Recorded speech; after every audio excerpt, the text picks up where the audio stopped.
Hello, good morning students. We were studying noun clause. Noun clause के लिए मैंने आपको दो तरीके से बताया था, एज सब्जेक्ट एज ऑब्जेक्ट। मैंने आपसे ये कहा था कि जो कंजंक्शंस लगते हैं वो दोनों सेंटेंस सिंपल या एक नेगेटिव होता है तो वहाँ दैट लगाते हैं। दूसरा, यदि इंटेरोगेटिव था तो वहाँ इफ या वेदर का यूज़ किया, और यदि उस किसी सेंटेंस में WH वर्ड दिया हो तो वही WH वर्ड अपन एज अ कंजंक्शन यूज करते हैं। मैंने आपको दो तरीके से बताया था, एज ऑब्जेक्ट एज सब्जेक्ट। आज मैं आपको तीसरा तरीका बता रहा हूं, एज कॉम्प्लीमेंट। ये भी आप मान करके चलिएगा कि पहले सेंटेंस जैसा ही है, पहले टाइप जैसा ही है जैसा कि ऑब्जेक्ट में था, बस यहां क्या होगा, यहां आपको ऐसा मिल सकता, आई नो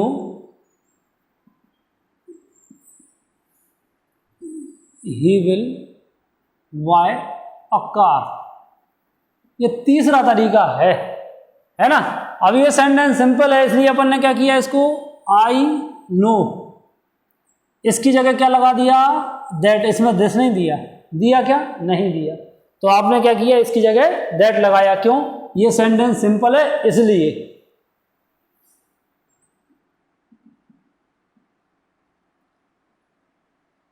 अब इसको अपन ने इंटरोगेटिव किया, ही asks can he speak French. Interrogative है। अब दैट तो लगेगा ही नहीं। क्यों नहीं लगेगा, क्योंकि दैट की संभावना खत्म। क्यों, क्योंकि ये सेंटेंस सिंपल नहीं है। ये सिंपल होता तो इसमें दैट लगाते।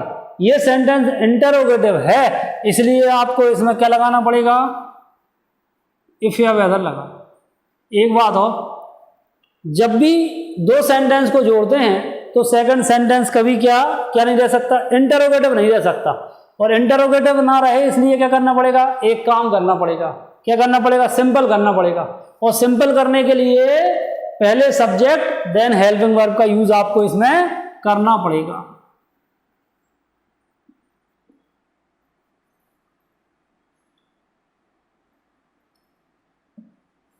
और I know who are they, क्या दिया, WH वर्ड दिया है। ना दैट लग सकता है, ना ही इफ या वेदर लग सकता है। क्या आ गया, हु ही आ गया, और इन दोनों का प्लेस चेंज हो गया।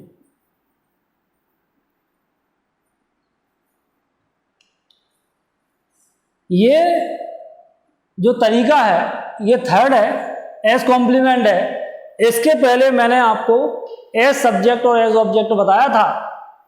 एज ऑब्जेक्ट में मैंने वहां आपसे कहा था कि दिस था, दोनों सेंटेंस सिंपल थे, दैट लगाया।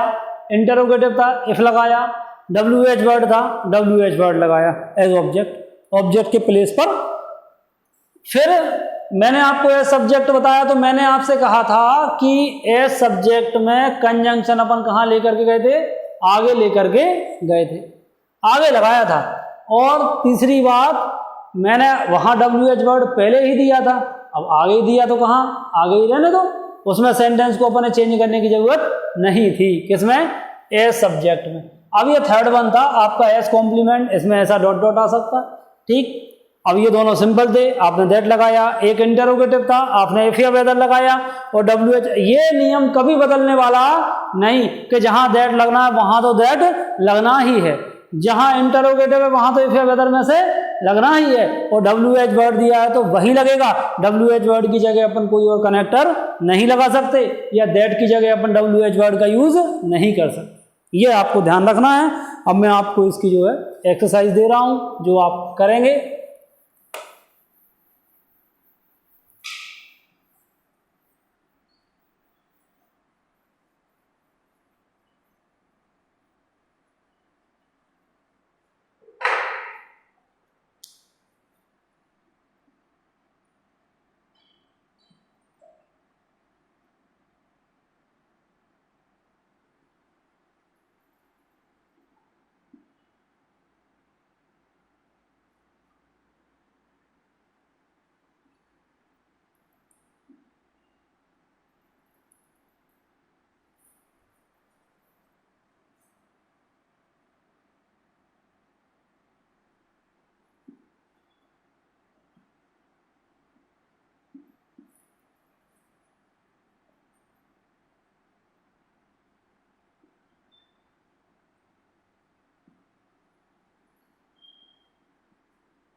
The question is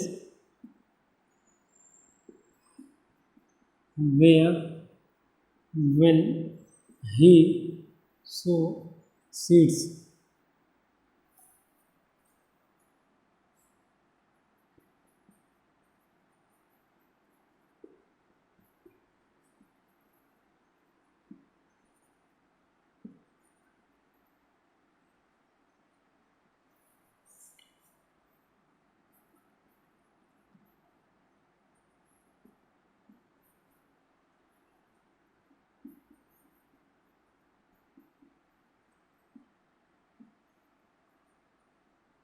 he will get first division.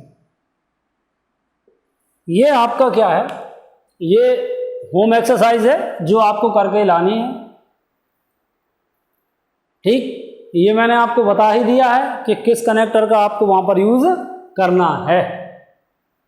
तो मैंने आपको यहाँ तीसरा तरीका बताया, पहले मैंने आपको एज ऑब्जेक्ट बताया, फिर मैंने आपको एज सब्जेक्ट बताया, तीसरा तरीका मैंने आपके लिए एज कॉम्प्लीमेंट बताया।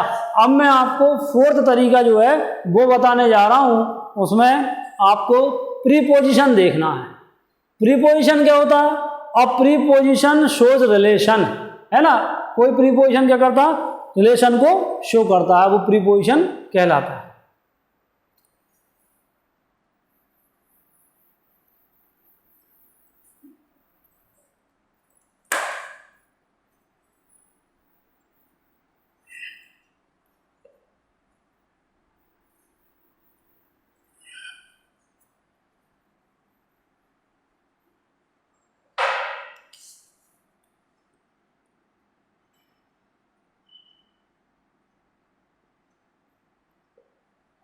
ठीक है ना।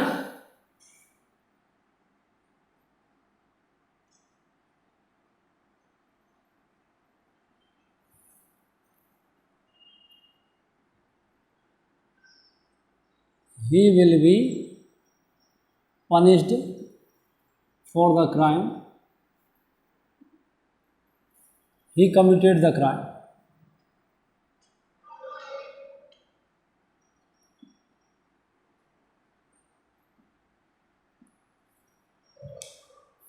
प्रीपोजिशन देखा, फॉर दिख रहा है, देख रहा ना, इन दिख जाए, फॉर दिख जाए, फ्रॉम दिख जाए, तो क्या करना है, इसके बाद आपको दैट लगाना।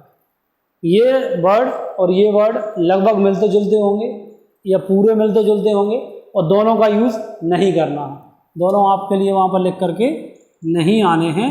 He will be punished for that he committed, वह पनिश किया जाएगा जो उसने किया।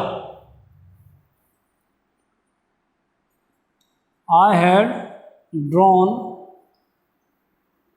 this conclusion from the words।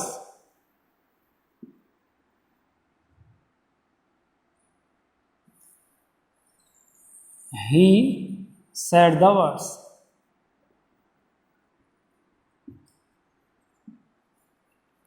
Preposition दिख रहा है? बिल्कुल दिख रहा है। कहाँ दिख रहा? फ्रॉम दिख रहा है। इन दिख जाए, फ्रॉम दिख जाए, बाय, है ना, दिख जाए, टू दिख, कुछ भी, इसके बाद अपने लिए कनेक्टर लगाना है। ये आपका फोर्थ वे है।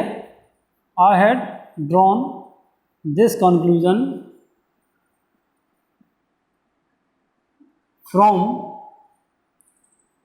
That he said.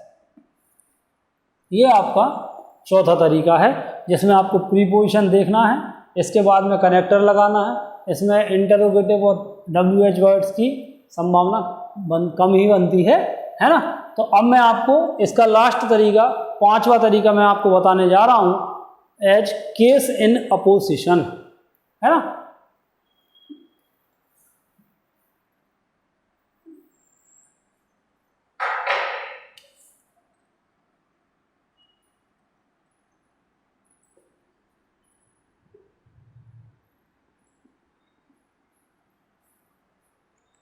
ठीक है ना।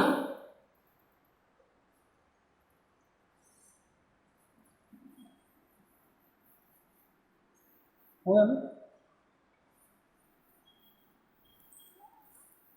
इसमें क्या करना है, ये बहुत घुमा हुआ बनता है ना, ये बहुत घुमा हुआ बनता है। इसमें पहले सेंटेंस में तो उठेगा subject, the news is true, mister Sharma has been died.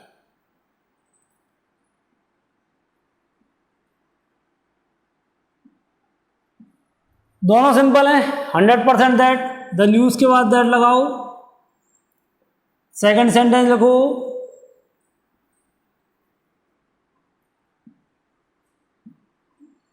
First sentence का बचा खुचा लिख दो ऐसा, the news is true, mister Sharma has been died, the news that mister Sharma has been died is true, his idea is good, we should go for a picnic,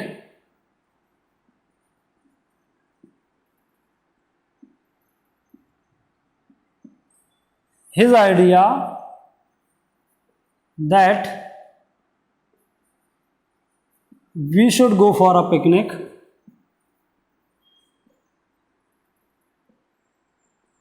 is good। तो ये आपका पांचवा तरीका हुआ। इन 5 तरीके से ऐसे नाउन क्लॉज आपके बनते हैं, है ना। सब्जेक्ट बताया, ऑब्जेक्ट बताया, कॉम्प्लीमेंट बताया, प्रीपोजिशन बताया, केस एंड अपोजिशन बताया। ये 5 तरीके से मैंने आपको नाउन क्लॉज बताए हैं, बस ये आपको ध्यान रखना है। अब आपको कई बार ऐसा भी होता है कि वो आपसे ये नहीं कह रहे क्वेश्चन में एज सब्जेक्ट बनाओ, एज ऑब्जेक्ट बनाओ, तो आप जैसा चाहे इसको बना सकते हैं, इसलिए कोई कंपलसरी नहीं। उन आपको जिस तरीके से अच्छा लगे उस तरीके से बस डिपेंड करता है सेंटेंस की कंडीशन क्या है, सेंटेंस सिंपल है, इंटरोगेटिव है या क्वेश्चन सेंटेंस है। जो दिया होगा उस हिसाब से कंजंक्शन लगेगा। यदि WH वर्ड दिया है तो WH वर्ड लगेगा। दोनों सिंपल हैं, एक नेगेटिव, अच्छा इंटरोगेटिव में भी नेगेटिव हो सकता है, उससे कोई फर्क नहीं पड़ता। इंटरोगेटिव है इसका मतलब इफ या वेदर आपको लगाना है, और WH वर्ड दिया है तो WH वर्ड ही आपको लगाना है। तो ये इस तरीके से मैंने आपको 5 तरीके से नाउन क्लॉज बता दिए। अब आपको मैं एक सेंटेंस से बताऊंगा बाद में, ठीक है ना। और जिसको समझ में ना आए वो पूछ सकता है, ठीक है। ये टॉपिक आपका कंप्लीट है छोटा सा। Thank you class.